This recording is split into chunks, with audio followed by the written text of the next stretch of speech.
TPA itu adalah kegagalan dari governance, tata kelola, gitu. Bukan masalah teknologi, teknologinya ada kok, solusinya banyak. Masyarakat kemudian kena dampaknya dari sampah yang menumpuk dan lain-lain gitu ya. Aku pikir itu bagian dari juga pelajaran bersama. Bahwasanya we part of the problem. Ini kan kayak sebuah sistem yang mogok, ya kan? Sehingga ada sampah menumpuk, masalah segala macam, itu sistem yang mogok. Jadi membuka TPA bukan solusi. Solusinya ya benahi semua lini ini. Halo Sobat Bisnis, kembali lagi di podcastnya Bisnis Indonesia. Bersama saya Renita Sukma di episode perdana di tahun 2026. Untuk mengawali tahun ini kita akan membahas salah satu isu yang menuai sorotan publik, yaitu sampah. Di mana di tengah komitmen iklim Indonesia, polemik pengelolaan sampah masih menjadi penyakit menahun. Menurut data dari Kementerian Lingkungan Hidup saja, pada tahun lalu timbulan sampah di tanah air mencapai 18,44 juta per tahun. Dari total tersebut, 66,14% diantaranya tidak terkelola. Nah, menanggapi permasalahan ini, Presiden Prabowo Subianto menerbitkan Perpres nomor 109 tahun 2025. Itu tentang penanganan sampah perkotaan melalui pengolahan sampah menjadi energi terbarukan berbasis teknologi ramah lingkungan. Nah, yang jadi pertanyaannya adalah apakah regulasi anyar ini mampu menjawab polemik sampah hingga akar permasalahannya? Akan kami bahas lebih lanjut dengan Muhammad Bijaksana Junierosano atau Mas Sano biasanya dipanggilnya, selaku CEO dan pendiri Waste for Change, dan saat ini juga bertugas sebagai tenaga ahli di Kementerian Lingkungan Hidup bidang sampah.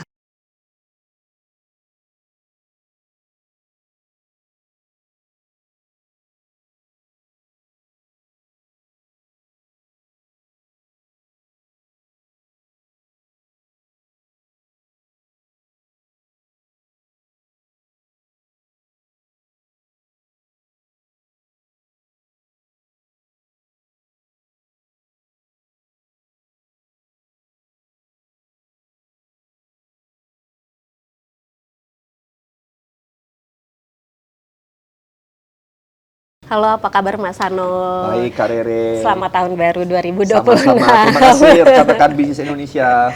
Selamat datang di kantor Bisnis Indonesia. Ini sepertinya pertama kalinya mengunjungi kami. Mungkin next kita juga ingin mengunjungi kantor Waste for Change. Nah, untuk mengawali tahun ini kita mau ngomongin sampah sih Mas, karena ya tadi seperti aku bilang, rasanya persoalan sampah ini jadi permasalahan atau penyakit menahun. Untuk di awal tahun ini makanya mungkin akan lebih baik kalau di awal tahun ini kita ngomongin sampah dulu sebelum menjalani tahun bulan-bulan selanjutnya. Nah, untuk pertama nih Mas, pertanyaan pertama tadi sempat aku mention juga dari data SIPSN ya yang dikeluarkan juga oleh Kementerian Lingkungan Hidup, lebih dari 65% sampah nasional itu tidak terkelola dengan baik, lebih dari setengahnya. Nah, dari perspektif Waste for Change, angka ini mencerminkan kegagalan atau ada kurangnya di mana nih dari sistem pengelolaan sampah kita, seperti itu. Terima kasih sekali lagi kawan-kawan Bisnis Indonesia, Kak Rere.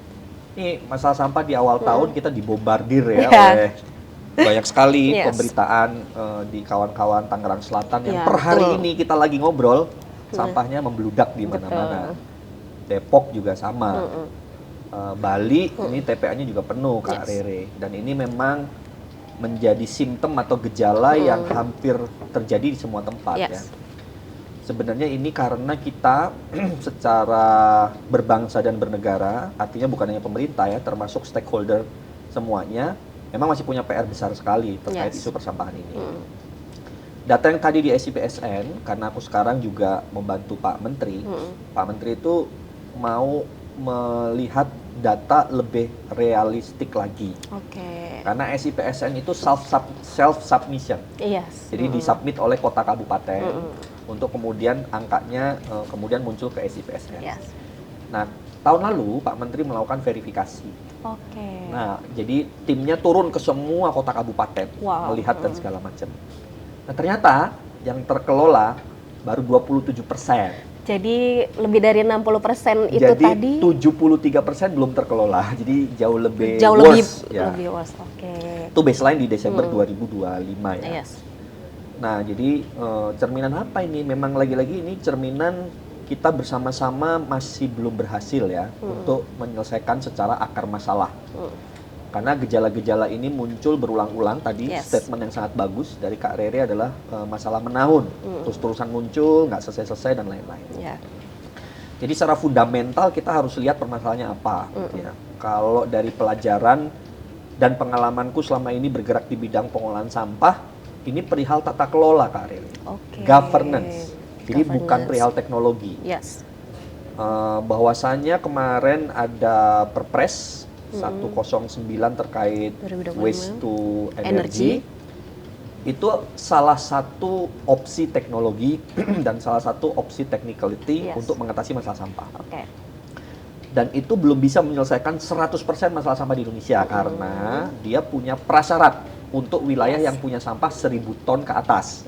Dan setelah dicek, daerah dan area yang punya sampah 1.000 ton ke atas per hari secara batas administratif dan lain-lain itu hanya sekitar 33 kota kabupaten di Indonesia. Dan itu hanya 23% dari total sampah di Indonesia Kak Rere. Artinya obatnya ini Perpres ini hanya mengatasi 23% masalah. Dengan catatan kalau ini berhasil dibangun dan berhasil beroperasi ya. Nah, selebihnya 77% ini Pak Presiden dan juga Kementerian sedang menggodok Perpres. Jakstranas, kebijakan strategi nasional untuk mengatasi masalah sampah. Nah, harapannya disitulah solusi untuk mengatasi 100% masalah sampah yang aku sebagai elemen masyarakat gitu ya, aku pengen membantu pemerintah untuk kali ini strateginya dan kebijakannya adalah yang benar-benar well executed. Karena we need to have an autocritic to ourselves ya, bahwasanya negara kita dan Indonesia ini bikin kebijakan bisa, bikin target bisa, ambisius, but eksekusi, itu PR besarnya. Execution. Sebagai pebisnis, we are men of execution. Karena kalau kita nggak eksekusi, bisnis kita mati. Ya kan, bangkrut dan lain-lain. Gitu. Jadi, I think this is something yang benar-benar bersama-sama ya, kawan-kawan media, bisnis Indonesia, kawan-kawan pelaku, pengusaha seperti kami dan lain-lain segala macam, perlu membantu pemerintah untuk benar-benar lebih ke well execution the strategy and the policy kebijakan. Paling boleh bocoran polisinya sejauh ini sudah sampai mana pembicaraannya? Sudah didiskusikan dengan beberapa kementerian lain-lain segala macam, sedang mau disubmit izin prakarsanya. Semoga semester ini kalau semuanya lancar harusnya Jakstranasnya udah ada. But sekali lagi that's only on the paper, right? The problem on the reality nggak kemudian tiba-tiba selesai setelah kebijakannya keluar ya. Dan masalahnya juga nggak bisa nunggu. Hari ini kan di depan mata masalahnya terjadi di Tangsel, ya kan? Jadi tetap perlu ada short term solution yang harus dilakukan dan dikerjakan. Dan aku rasa kalau tadi masalahnya adalah tata kelola, sebenarnya ada 3 nih Kak Rere. Satu adalah law enforcement. Nah, ini penting sekali. Indonesia ini udah punya undang-undang sampah kok. Udah punya peraturan pemerintah, udah punya peraturan menteri dan lain-lain untuk urusan sampah. Tetapi nggak di-enforce nih Kak Rere. Nah, ini yang the biggest missing part. Nah, yang menarik dari pemerintah yang sekarang dan kementerian yang dipimpin sama Pak Hanif yang sekarang itu, beliau cukup serius untuk penegakan hukum. Itu conditioning yang paling penting juga, law enforcement ini. Yang kedua adalah clear partnership, kemitraan yang jelas. Bagaimana sih peran pemerintah daerah, provinsi, pusat, pelaku usaha seperti kita, si penghasil sampah, produsen, dan lain-lain itu perannya apa, kayak gimana. Itu harus diatur dan kemudian di-manage dengan baik. Jadi clear partnership. Contoh kami sebagai pengusaha, ini kan broadcast, ngomonginnya tentang bisnis ya. Kita itu siap berinvestasi Kak Rere. Kita bawa dana sekitar 40 miliar ke sebuah kota. Kita siapkan lahan kira-kira 2,5 hektar. You know what? This project yang sebenarnya harusnya menjadi pencapaian wali kota karena ada investasi masuk ke kota itu, membuka lapangan kerjaan dan lain-lain, stuck. Jadi kita udah siapin duit 45 miliar, kita udah siapin lahan 2,5 miliar, 2,5 hektar, tapi stuck. Kenapa? Karena wali kota dan timnya itu nggak paham bagaimana merespon swasta seperti kita. Opportunity seperti ini. Gimana nih guidance-nya, panduannya, apa-apa, ada benturan-benturan di lapangan dan segala macam. Kalau ekosistemnya ini nggak dibenahi, clear partnership tadi, sayang padahal expert ataupun entrepreneur ataupun investor seperti kita siap nih untuk membantu pemerintah ya, menyediakan lahan, berinvestasi dan lain-lain. Tapi regulasinya, responnya, sistem di lapangan, benturan-benturannya ini belum kelar-kelar nih. Udah 3 tahun nih nggak jalan-jalan nih project itu ya. Jadi kan sayang banget itu. Itu contoh. Jadi clear partnership ini penting. Yang terakhir itu menurut ini statement ini adalah kajian dari UNEP dan juga dari ISWA, International Solid Waste Association. Yang ketiga itu adalah a proper financing arrangement. Jadi urusan sampah itu ternyata mau nggak mau tetap butuh mekanisme pembiayaan yang layak dan berkeadilan, Kak Rere. Jadi dalam prinsipnya adalah polluter pay principle. Barang siapa nyampah, dia wajib bayar. Bayarnya disesuaikan. Ada 2 parameter. Yang pertama berbasis ekonomi. Kalau ekonominya menengah bawah bisa disubsidi pemerintah. Kalau menengah atas ya bayarlah gitu ya. Dikali volumenya. Parameter kedua. Kalau kamu nyampahnya banyak, ya kamu harus bayar lebih banyak. Kalau kamu ngompos di rumah, kamu bisa turun retribusinya 50%. Kalau kamu milah-milah sampah terus bawa ke bank sampah, turun lagi retribusinya. Nah, mekanisme ini yang harus direformasi di Indonesia supaya kemudian muncul self-financing execution. Karena ujung-ujungnya teknologi apapun ya, mau itu pengomposan, waste to energy, black soldier flies, dan lain-lain, tetap butuh someone should pay. Kalau nggak jalan nih. Nah di Indonesia itu 3 ini tantangannya. Penegakan hukumnya belum sepenuhnya jalan dengan baik, clear partnership-nya masih nggak clear, dan financing arrangement-nya, mekanisme pembiayaannya belum benar-benar berjalan dengan baik. Nah, tadi sempat juga ngomongin kan sudah ada risetnya dan kita udah sempat nyinggung bongkar juga 3 permasalahan utamanya. Sebenarnya kalau dari temuan itu sendiri, jenis sampah apa sih yang paling mendominasi? Karena kalau itu kita tarik, sebenarnya kan kita mungkin akan ketahuan juga tuh siapa sih penggunanya, siapa sih yang menggunakan sampah itu. Karena sependek pengetahuanku juga sebenarnya lebih banyak juga dari korporasi-korporasi juga kan. Minimal ya sampah itu ada 3 lah. Aku akan mengkategorikan sampah domestik, atau dalam aturan regulasi kita disebut sampah rumah tangga, dan sampah sejenis rumah tangga. Itu satu kategori tersendiri. Termasuk di kantor ini pasti menghasilkan kantinnya, kalau rapat dan segala macam itu disebut sebagai sampah sejenis sampah rumah tangga. Mirip seperti yang kita hasilkan di rumah. Gitu ya. Yang kedua kategori ini adalah limbah B3. Limbah B3 ini bahan beracun dan berbahaya. Ini lampu yang nyala ini kalau udah rusak, nah ini masuk kategorinya B3. Gitu ya. Terus ada lagi sampah spesifik. Sampah spesifik itu furniture ini kalau rusak dan udah mau dibuang, dia kategorinya masuk sampah spesifik. Gitu. Ini treatmentnya, perlakuannya beda. Tiga-tiganya tadi beda perlakuan gitu ya. Nah saat ini yang paling bermasalah dan banyak jumlahnya ini ya sampah domestik ini. Sampah domestik ini yang banyak sekali juga jumlahnya kalau berdasarkan data SIPSN itu karena disubmit oleh 114 kota kabupaten, jadi kelihatannya kecil, 18 juta. Realitanya Indonesia itu nyampah sekitar 50 sampai 60 juta per tahun per tahun. Atau gampangnya kalau aku sebut 60 juta per tahun orang nggak kebayang ya. Gampangnya satu hari se-Indonesia itu menghasilkan 12 candi Borobudur. 12 candi Borobudur. One day. Jadi kalau kali 365 itu 4.800 candi Borobudur per tahun. Per tahun. Mau taruh di mana Kak Rere? Kalau kita cuma mindahin aja gitu ya. Hasilin pindahin gitu. Ya pasti tanahnya habis gitu loh. Untuk TPA pasti penuh kan gitu. So we need to solve it. Nggak bisa hanya mindahin doang gitu. Nah jadi dari beragam yang tadi aku sampaikan, sampah terbanyak dari domestik itu hampir 30-40% adalah sisa makanan. Food waste dan garden waste. Garden waste itu kita potong rumput segala macam, itu kira-kira 40-50% Kak Rere. Dan ini harusnya sesuatu yang bisa dituntaskan di rumah dengan metode pengomposan, biopori, komposter, macam-macam lah.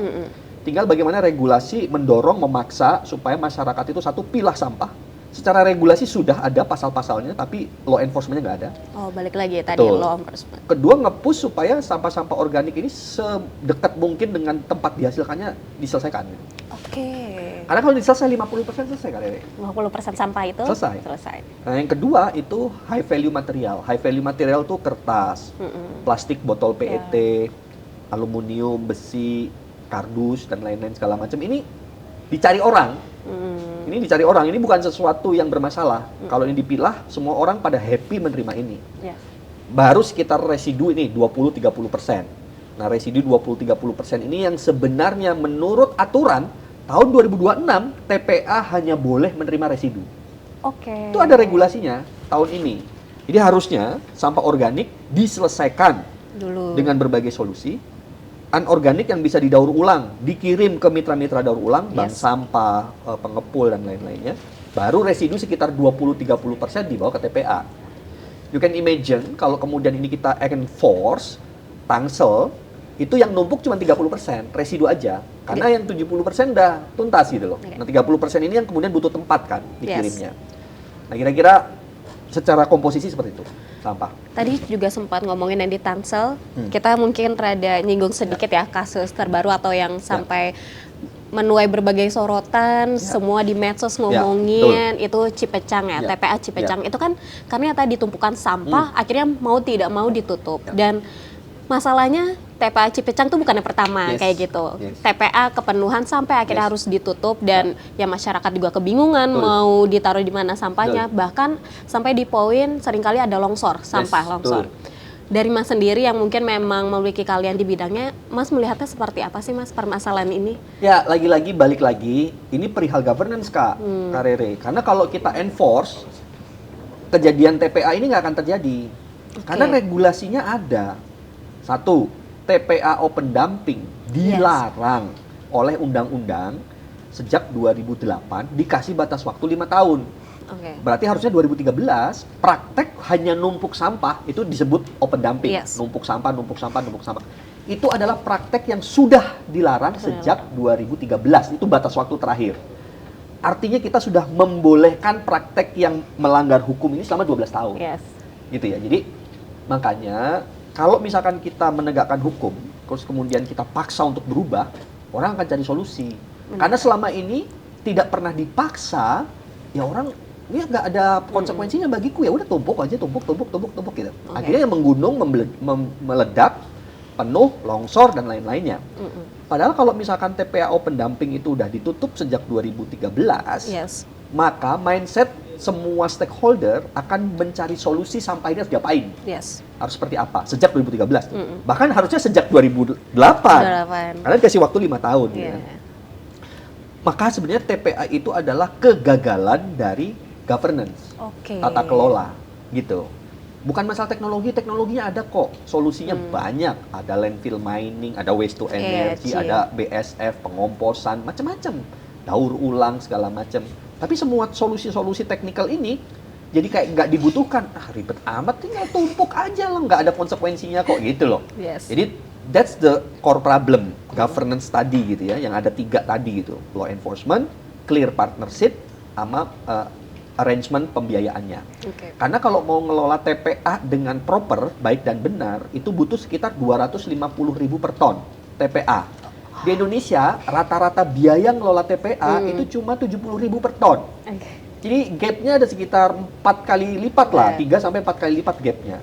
Gimana kita berekspektasi bisa ngelola sampah dengan benar, tidak merusak lingkungan, nggak bau dan lain-lain, kalau seharusnya ongkos benernya 240, tapi dibayarnya cuma 70.000. Kita nggak fair juga kan kepada pengelolanya dan lain-lain gitu ya. Jadi ini memang harus reform total. Kalau kapasitas TPA itu ada maksimalnya nggak sih Mas sebenarnya? Tergantung luasan ya, pasti.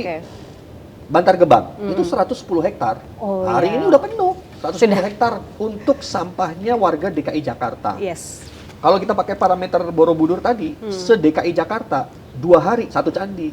2 hari 1 candi. Jadi 1 tahun orang Jakarta bangun 185 candi di Bantar Gebang. Gimana nggak penuh gitu, 185 candi satu menit tiap tahun gitu ya. Jadi kalau kita nggak segera untuk kemudian mengelola dari hulu, pilah sampahnya, olah sampahnya, ada teknologi, ada facility segala macam.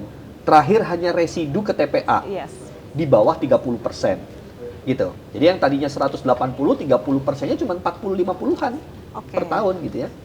Nah ini yang harus diubah, ditransform. Mas sebenarnya tadi menarik juga sih ngomongin kayak harusnya residonya yang di TPA dan lain-lain. tadi di-mention juga Bantar Gebang aja tuh ratusan hektar gitu Ya. ya Mas. Kalau misalnya kita mau bandingkan sedikit ya tadi ke Singapura deh gitu. Dia tuh secara wilayah negara aja tuh lebih kecil dari kita.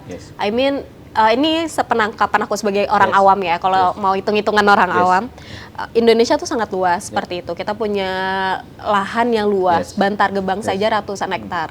Tadi Mas bilang juga ini tuh maksudnya bukan teknologi kayak gitu. Lalu apa sih yang membuat kemudian Singapura itu berhasil dan kita kewalahan? Tiga tadi. Satu. Tiga tadi lah. Singapura itu lu ngeludah aja didenda, lu buang rokok sembarangan aja didenda. Ada fase di mana Lee Kuan Yew sebagai Prime Minister itu mengubah culture-nya dengan law enforcement untuk menjadi negara yang naik kelas. Gitu, bukan negara kelas ketiga yang kumuh, seenaknya segala macam. Itu law enforcement. Jadi karena dipaksa, maka mereka berubah. Yang kedua, clear partnership. Peran swasta di sana berinvestasi, bagaimana ngangkut sampah dan lain-lain clear. Yang ketiga, GDP per kapitanya Singapura itu sekitar 70.000. GDP per kapita kita itu 5.000 rata-rata. Tapi kalau Jakarta 40.000 lah. Jakarta. Nah, menariknya sebenarnya Jakarta bisa sedikit merefresh atau mereferensi Singapura. Karena secara GDP per kapita atau PDRB per kapitanya itu masih di atas rata-rata satu Indonesia yang cuma 5.000 tadi kan. Tinggal governance-nya aja. Benar-benar enforce, clear partnership, mekanisme pembiayaannya juga jelas. Karena kalau mau jadi Singapura, satu rumah bayar 350.000 hanya untuk sampah di Singapura. Satu apartemen bayar 120.000 satu kamar apartemen. Satu unit itu. Satu unit per bulan. Di Indonesia berapa? Rata-rata setelah kami riset itu di bawah 30.000 per rumah per bulan. So, jangan bermimpi pengen jadi Singapura kalau Anda bayarnya belum seperti Singapura. Intinya sesimpel itu. Mas, kalau gitu ada gambaran nggak ya? Kalau memaksa atau law enforcement itu sendiri, ada bayangan nggak sih lebih baik tuh kapan? Maksudnya kan kita juga harus menyiapkan masyarakatnya seperti itu. Apakah kita harus melakukan sosialisasi besar-besaran atau seperti apa? Maksudnya takutnya kan terjadi juga ada protes dari masyarakat. Sebenarnya kan protes dari masyarakat itu pun sudah sering juga, misalnya terutama buat teman-teman atau masyarakat yang tinggal di sekitar TPA atau TPST seperti itu. Sebenarnya kalau dari masyarakat ya, maksudnya dari level masyarakat itu apa yang harus dilakukan? Yang pertama sih kapan enforcement ini cocok untuk diterapkan? Harusnya sejak undang-undang dibuat 2008 supaya nggak kejadian masalah sekarang kan? Artinya kita udah ketinggalan waktu sekitar berapa? 18 tahun gitu ya dari sekarang. Jadi artinya sudah nggak boleh ditunda-tunda lagi loh enforcement-nya. Nah, yang menarik kalau kita mengikuti pemberitaan 1 tahun terakhir, Menteri LH ini memang salah satu topiknya adalah enforcement.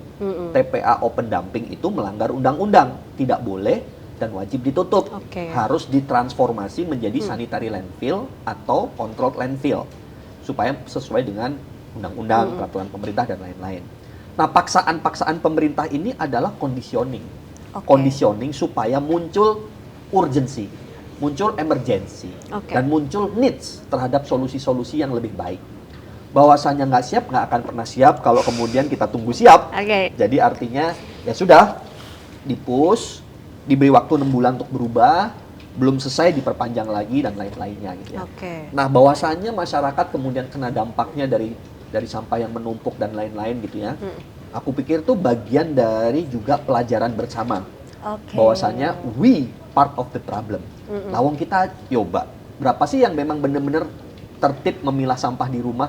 Padahal itu peraturan loh. Bagaimana kita membayar dengan baik, bagaimana kita memilih vendor yang bertanggung jawab dan lain-lain. Karena kalau kita memilih partner pengelola sampah yang nggak berizin, nggak benar dan lain-lain, itu part of problem. Ini gedung-gedung di Jakarta ini ada ribuan. Pertanyaannya, apakah gedung-gedung di Jakarta pakai vendor yang bertanggung jawab, berizin, dan proper? Kalau enggak, cuman pilih sekedar murah, jangan-jangan malam-malam sampahnya mampir ke sungai. Karena kalau dibawa ke TPA, bayar tol, bayar driver, ngantri, terus bayar tipping fee, kos semua tuh. Jadi sebenarnya a proper waste management itu harganya ya proper price gitu ya. Kalau dibandingkan dengan yang nggak proper, nggak fair. Karena ini akan part of problem. Nah, jadi aku pikir yang perlu dilakukan oleh dilakukan oleh masyarakat adalah lebih aware the problem itu apa, dan program-program seperti ini, broadcast menurutku menarik karena semoga ini didengar oleh banyak pihak, kita viralin bareng-bareng kontennya supaya pada ngerti ini masalahnya apa sih gitu. Dan peran masyarakat apa? Peran masyarakat advocate to your government, minta wali kotamu untuk membuat tata kelola. Yes. Tadi. Yang kedua, tanpa menunggu wali kotamu bergerak, ya ayo dong sortir sampahmu, kompos sampahmu, bawa ke bank sampah supaya sisa 30%. Karena kalau semua ditaruh di depan rumah, ya sayang, kan kasihan juga pemerintahnya. Itu kan di level masyarakat ya Mas. Maksudnya kalau di level pebisnis itu seperti apa sih? Apakah ada regulasi-regulasi tersendiri yang memang dikhususkan untuk pembisnis kayak gitu? Karena kan mau tidak mau yang sampah domestik itu kan juga hasilnya dari mereka membeli atau mengonsumsi dari hasil-hasil produksi perusahaan kan. Ya, jadi di dalam undang-undang dan peraturan pemerintah itu ada EPR, Extended Producer Responsibility. Jadi para produsen, penghasil produk, itu kan Kak Rere sama aku kan kalau beli produk kan beli isinya, bukan beli kemasannya. Yes. Kemasannya itu alat dari produsen untuk mengantarkan isinya ke kita. Nggak ada nama Kak Rere dan nama aku di situ, nama brand dan nama produk yang ada di kemasannya kan. Yes. Setelah kita konsumsi ya, ya udah selesai fungsinya kan.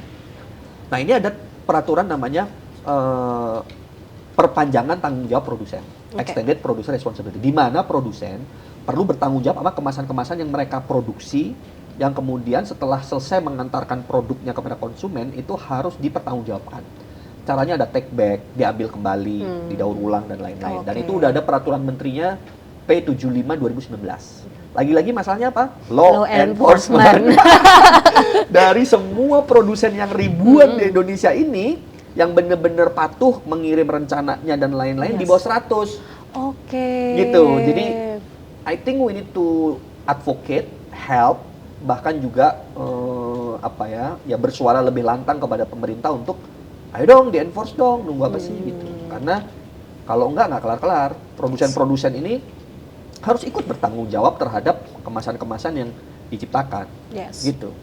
Nah, tadi udah ngomongin dari masyarakat, pebisnis, sekarang pemerintah kali ya. Tadi sempat ngomongin juga waste to energy, kita sempat mention. Kalau dari waste for change itu melihatnya seperti apa Mas? Karena kalau yang aku baca, aku perhatikan ya, di level masyarakat itu mungkin masih pada kebingungan dan merasa ini tidak menjawab seperti itu. Kalau dari Mas sendiri seperti apa? Ya ini kan bukan teknologi baru ya, teknologi yang sudah dipakai, diterapkan, dioperasikan di negara-negara maju. Ya, menurutku kita harus cukup bijak untuk mengembrace ini pada porsi yang tepat. Maksudnya begini, waste to energy tidak bisa diterapkan untuk seluruh Indonesia. Tadi secara regulasi juga hanya untuk wilayah yang 1000 ton ke atas kan. Karena kalau di bawah 1000 ton, bagi pihak yang mau mengoperasikan dan berinvestasi di situ juga nggak make sense secara ekonomi. Dia baru make sense kalau di atas 1000 ton. Artinya dia memang terbatas untuk kota-kota besar, kota-kota metro, penduduk padat, sampahnya banyak dan lain-lainnya. Dan ini juga harus didorong untuk kemudian betul-betul bisa menjadi salah satu bagian dari solusi, bukan satu-satunya solusi. Dan kita tetap perlu proper sejak dari awal, memilah sampah itu menjadi penting. Di Jepang itu burnable sama not burnable gitu ya. Sampah yang untuk dibakar, ada sampah yang untuk didaur ulang dan lain. Itu dipisahin gitu loh. Kenapa? Karena kalau semua sampah masuk ke mesin itu, si teknologi waste to energy, itu efisiensinya jadi rendah. Karena membakar air. Ya sampah sisa makanan kita itu kan mengandung banyak air kan. Jadi ngapain membakar air kan gitu. Jadi harusnya disortir sedemikian rupa, sehingga yang masuk ke waste to energy itu adalah yang cocok ke sana. Dan itu lagi-lagi tidak akan bisa berjalan kalau kita tidak pakai governance gitu ya. Jadi sebenarnya doronganku adalah I want to put this technology pada porsi yang benar, pada porsi yang tepat. Ya, porsi yang tepat adalah bukan burn all, tapi burn yang memang tidak bisa diolah. Yang bisa diolah, jadi olah. Sayang kalau misalkan ini dibakar semuanya, kan sumber daya ya. Udah capek-capek diambil dari hutan, capek-capek diambil dari alam, dibakar kan sayang. Padahal bisa didaur ulang, dimanfaatkan lagi untuk circular ekonomi. Nah, circular ekonomi itu kajian dari Bappenas, potensinya itu 500 sampai 600 triliun potensi circular ekonomi di Indonesia. Kalau dibakar kan sayang. Nah, jadi yang dibakar tuh harusnya yang memang belum ada solusinya, belum ada jawabannya, ya oke, dibakar untuk diambil energinya. Jadi Aku melihat kita harus tadi baik lagi bijak ya, menempatkan teknologi itu pada porsinya masing-masing. Tadi menarik sih Mas ngomongin ya tadi nilai angka triliun. Kalau ternyata sampah atau pengelolaan sampah yang sering luput dari kita adalah punya nilai ekonomis. Nah itu sih Mas, ya mungkin yang harus sering diingatkan kali ya, nilai ekonomis baik itu nanti yang dikeluarkan kita ataupun nanti yang harusnya dibiayai dari pemerintah juga kan. Karena itu juga mau tadi sebenarnya membuka lapangan kerja juga seperti itu. Nah tadi sih Mas sebenarnya ini rada obvious jawabannya, tapi ini pengen aku pertegas aja kali ya Mas. Kalau begitu intervensi pertama apa yang harus dilakukan untuk memberi obat atau obatnya biar ampuh nih untuk penyakit menahun ini? Oke, sebelum aku menjawab yang itu ya, aku ingin bilang tentang ini juga paradigma yang harus dibuka kepada semua pihak termasuk pemegang kebijakan eksekutif, pemegang kebijakan legislatif, pemegang kebijakan yudikatif nih. Tiga-tiganya harus aware ya. Sampah itu hanya sebagian kecil yang bisa langsung jadi uang. Oke. Jadi dari total 100% yang tadi high value itu yang bisa langsung jadi uang. Kardus, kertas, aluminium, logam. Itu not more than 20-30%. Oke. Yang jadi uang. Sisanya 70-80% butuh uang untuk mengatasinya. Nah ini yang kemudian perlu paradigma benar, karena pemerintah daerah seakan-akan, loh kan aku udah ngasih sampahku ke kamu, kok aku suruh bayar, kan bisa jadi duit di kamu gitu. Loh yang bisa jadi duit itu langsung cuma 20-30%. Segininya, dan hasil dari menghasilkan duit dari 20-30% material ini tidak mampu untuk meng-cover biaya yang ini. Makanya polluter pay principle masih penting. Siapa yang menghasilkan sampah masih wajib bayar. Nah, itu aku ingin tekankan dulu nih ya, karena banyak banget DPRD, DPR RI segala macam. Ngapain kita harus malah aku dapat apa malah gitu. Kan sampahnya udah aku kasih ke kamu, aku dapat apa? Nggak bisa. Tidak ada negara dan kota satupun yang berhasil mengatasi masalah sampah tanpa ada mekanisme pembiayaan atau retribusi. Ya, baik itu dari APBD, baik itu dari penghasil sampah, baik itu dari IPR dan lain-lain yang dikumpulin untuk proses biaya pengelolaan sampah dengan baik dan benar. Gitu. Yang 20-30% itu bonus aja, ngedapetin jual plastik, jual ini gitu, nggak signifikan. Gitu. Nah, setelah itu tadi, apa nih obat ampuhnya? Aku rasa ini kita nggak bisa memilih untuk mana duluan. Aku mengasosiasikan kayak mobil rusak ya. Jadi kalau mobil rusak, itu nggak bisa kita cuman pilih benerin businya doang. Kalau dalam konteks rusaknya parah, dan bagiku urusan sampah di Indonesia ini rusaknya parah. Semua elemennya parah. Dashboardnya rusak, bannya bocor, tangkinya rusak, busi, mesinnya udah keropos, sehingga kita jadi masalah seperti ini kan. Ini kan kayak sebuah sistem yang mogok, ya kan? Sehingga ada sampah menumpuk, masalah segala macam, itu sistem yang mogok. Nah sistem yang mogok ini harus dibenahi dalam satu waktu yang bersamaan supaya bisa jalan. Nggak bisa kita cuma pilih, ini mah businya doang, nggak bisa nggak jalan gitu. Nah minimal ada 5 ya. Satu tadi penegakan hukum, ini harus betul-betul dijalankan. Kedua kelembagaan. Nah ini juga reminder lah untuk kita semua. Kata Rasul serahkan pada ahlinya. Nah kelembagaan di Indonesia ini siapa yang mengurusi sampah itu bukan ahlinya. Bukan ahlinya. Tapi ada orang-orang yang ketempatan di sana atau orang-orang tidak punya pilihan untuk mengerjakan di sana. Jadi bukan ahlinya. Sedangkan aturan di dalam pemerintah itu ada regulasi yang menyebutkan barang siapa yang mengelola sampah dari hulu ke hilir wajib memiliki sertifikat kompetensi. Tapi gara-gara nomor 1 tidak ditegakkan, jadinya yang keduanya juga gitu. Jadi kelembagaannya ini not professional. Karere mau nggak naik pesawat aku yang nyetir? Mau kan? Nah, sama kalau kita mau urusan sampah beres, pilotnya harus benar-benar license, harus benar-benar jam terbangnya benar. Gitu. Ini kelembagaannya juga harus dibenahi. Yang ketiga itu adalah pembiayaan. Tadi butuh duit berapa sih untuk mengatasi masalah sampah? Lalu dari mana saja dananya? Oh, APBD sekian persen. Oh, dari IPR sekian persen. Oh, dari retribusi masyarakat sekian persen. Karena kalau nggak terkumpul 100%, jangan berharap masalah sampah beres 100%. Nah, ini harus dibenahi juga, reformasi pembiayaan. Yang keempat, teknologinya. Apa yang paling tepat? Jangan kita mampunya cuman quote-unquote misalkan ya, beli mobil low cost mobil, Tapi kita pengennya beli mobil yang sporty, yang mahal, kan nggak make sense ya. Jangan-jangan kita nggak mampu bayar pajaknya, segala macamnya. Jadi pilih teknologi yang tepat guna, sesuai dengan kondisimu, sesuai dengan situasimu dan lain-lain. Nah ini proses pemilihan teknologi juga menjadi penting. Yang terakhir adalah partisipasi semua pihak. Masyarakat harus ngapain, produsen harus ngapain, provinsi harus ngapain, pemilik gedung, kawasan. Karena di dalam aturan ada setiap kawasan wajib untuk membangun fasilitas pengolahan sampah. Jadi kawasan industri, kawasan pariwisata, kawasan pemukiman yang dikelola sama swasta dan lain-lain. Nah itu wajib tuh bikin fasilitas pengolahan sampah gitu ya. Jadi tuh partisipasi semua pihak ini hanya bisa jalan kalau enforcement balik lagi kita ke pertama. Jadi 5 ini harus dibenahi dalam satu waktu. Jadi kita nggak bisa pilih-pilih mana duluan. Teknologi yang sering terjebak kita itu bahasnya teknologi mulu. Teknologinya apa ya? Waste to energy lah ini. Tapi 4 lainnya nggak dibenahi ini gitu ya, nggak bisa Kak Rere. Berarti kayak kalau tadi kita mau menyelesaikan yang di Cepechan, sebenarnya nggak bisa juga kita cuma tinggal ngebuka TPA karena sampahnya di sana pun juga udah banyak, harus tetap tadi baik lagi entah itu law enforcement dan lain-lain kayak gitu ya. Kalaupun mereka punya TPA baru, itu cuma bom waktu baru aja. Karena akan penuh lagi, meledak lagi terjadi lagi kan. Masalah menaun kan. We are not solving the core problem gitu. Kita hanya simptomnya aja yang diselesaikan. Sampah menumpuk, simptomnya adalah dipindahin, bukan diselesaikan loh. Jadi membuka TPA bukan solusi. Solusinya ya benahi semua lini ini, tapi tetap perlu ada short term. Karena sampai udah menumpuk kan nggak boleh didiemin kan. Short term, mid term, and long term, and make it sustainable. Nah ini semua sekali lagi pesanku kepada semua pemegang kebijakan, teman-teman mitra-mitra dari Bisnis Indonesia, serahkan pada ahlinya. Iya benar, serius. Kalau nggak selesai-selesai gitu.